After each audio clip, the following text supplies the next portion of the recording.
Hi అండి అందరికీ. మన పెరట్లో చాలా సులభంగా దొరుకుతుంది కదా బొప్పాయి. మనం దాన్ని ఓ పండులాగే చూస్తాం. కానీ వేల సంవత్సరాల నాటి మన ఆయుర్వేద గ్రంథాలు ఏం చెప్తున్నాయంటే ఇదొక సంపూర్ణ ఔషధ ఘని అని. సో ఈరోజు మనం రోజూ చూసే ఈ మామూలు పండులెనక దాగున్న ఆ అసాధారణమైన ఆయుర్వేద రహస్యాలేంటో చూద్దాం.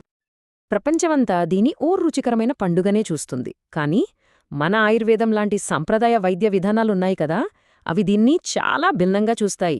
కేవలం పండు ఒక్కటే కాదు, దాని ఆకులు, గింజలు, చివరికి కాండం కూడా అన్ని ఔషధ గుణాలతో నిండి ఉన్నాయని చెప్తున్నాయి. అంటే ఈ మొక్కలో ప్రతి భాగం పనికొస్తుందన్నమాట. ఆయుర్వేదంలో బొప్పాయికి ఒక స్పెషల్ పేరుంది. అదే ఎరండకర్కటి. ఇది కేవలం ఓ పేరు మాత్రమే కాదు, దాని సాంప్రదాయిక ఉపయోగాలు, ఔషధ గుణాల్ని అర్థం చేసుకోడానికి మన చేతికి దొరికిన ఒక తాళం చెవిలాంటిది. సరే, ఒక మొక్కకి ఎంత ప్రాముఖ్యత ఉందో తెలుసుకోవడానికి ఒక సింపుల్ టెక్నిక్ ఏంటో తెలుసా? దానికి ఎన్ని పేర్లున్నాయో చూడటమే.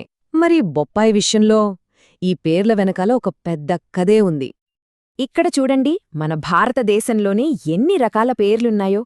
హిందీలో పపీతా అంటారు, తమిళ్లో పప్పాలి అంటారు, ఇక మన తెలుగులో అయితే బొప్పాయి అని, కొన్ని చోట్ల పరంగి అని కూడా పిలుస్తారు. చూసారా, ప్రతి పేరు వెనుక ఓ కథ ఉంటుంది. ఈ పేర్లన్నీ కేవలం భాషాభేదాలు కాదండి, ఆయా ప్రాంతాల సంస్కృతిలో, వాళ్ల వైద్య విధానంలో ఈ మొక్క ఎంతలా కలిసిపోయిందో చెప్పడానికి ఇవే నిదర్శనాలు. సరే, పేర్ల వెనుక ఉన్న కథ బాగుంది. మరి ఇప్పుడు అసలు విషయానికొద్దాం.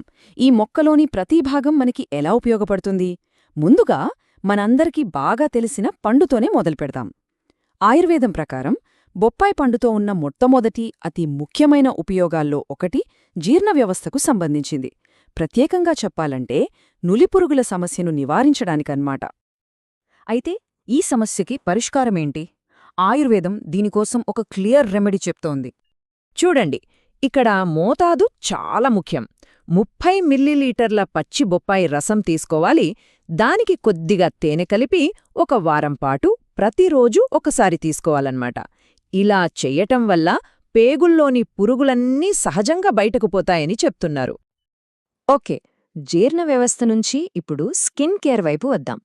బొప్పాయి కేవలం లోపలి ఆరోగ్యానికే కాదు, మన బయటి సౌందర్యానికి కూడా ఒక వరం లాంటిది. మనం ఖరీదైన క్రీముల కోసం చాలా ఖర్చు పెడుతుంటాం కదా, కానీ ఆయుర్వేదం ఇంట్లోనే చేసుకోగలిగే ఒక simple and effective face pack గురించి చెప్తోంది. ఏం లేదండి, బాగా పండిన బొప్పాయి గుజ్జు తీసుకుని దానికి కొద్దిగా పచ్చిపాలు కలపాలి, అంతే. ఈ న్యాచురల్ మిశ్రమాన్ని ఫేస్ ప్యాక్గా వేసుకుంటే చర్మానికి మంచి తేమ అంది, నల్ల మచ్చలు, పిగ్మెంటేషన్ తగ్గించడంలో అద్భుతంగా పనిచేస్తుందని ఈ గ్రంథంలో రాసి ఉంది. స్కిన్ తరువాత మన శరీరంలో అత్యంత సున్నితమైన అవయవాలు ఏవి? కళ్ళు కదా. మరి కళ్ల సంరక్షణలో బొప్పాయి పాత్రేంటో ఇప్పుడు చూద్దాం. దీని వెనుక ఒక సింపుల్ సైన్స్ ఉంది. బొప్పాయిలో విటమిన్ ఏ, కెరోటిన్ అనేవి చాలా ఎక్కువగా ఉంటాయి. ఈ రెండు మన కంటి ఆరోగ్యానికి చాలా చాలా అవసరం. అందుకే బొప్పాయిని రెగ్యులర్గా తినడం వల్ల వయసు పెరిగే కొద్దీ వచ్చే కంటి సమస్యలు, అంటే మాక్యులర్ డిజెనరేషన్ లాంటివి రాకుండా చూసుకోవచ్చు. ఓవరాల్గా కంటిచూపు కూడా మెరుగవుతుందని ఈ మూలం స్పష్టం చేస్తోంది.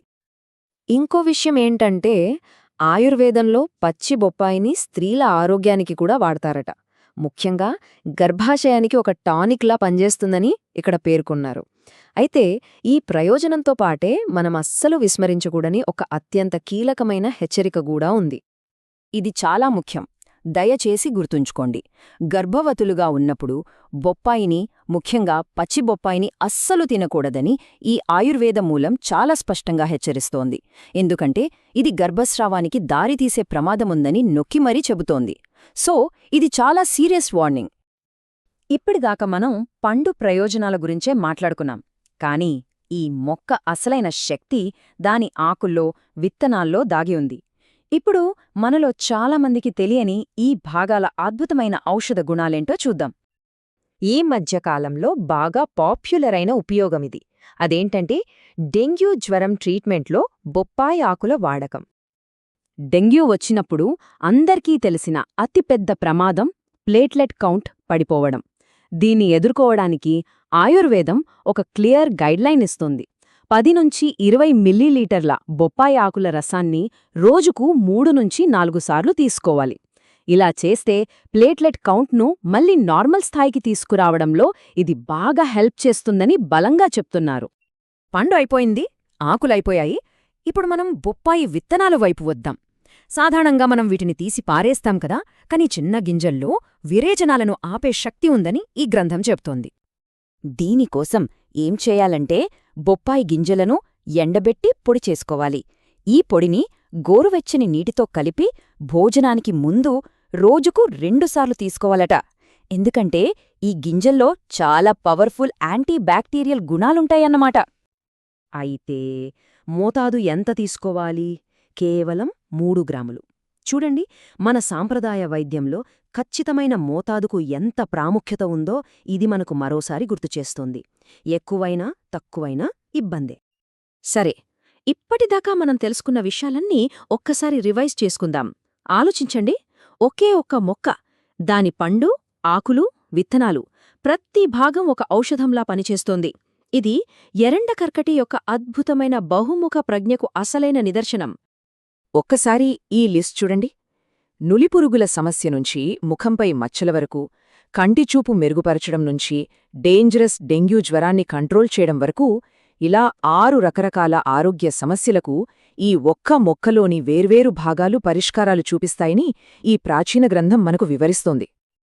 ఈ విశ్లేషణ చివరికి మనందరి మదిలో ఒక ప్రశ్నను మిగిల్చి వెళ్తోంది.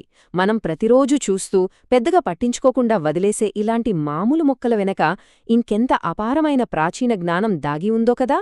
బహుశా మన చుట్టూ ఉన్న ప్రకృతిని మనం కొత్త కళ్లతో చూడాల్సిన సమయం వచ్చిందేమో అనిపిస్తోంది.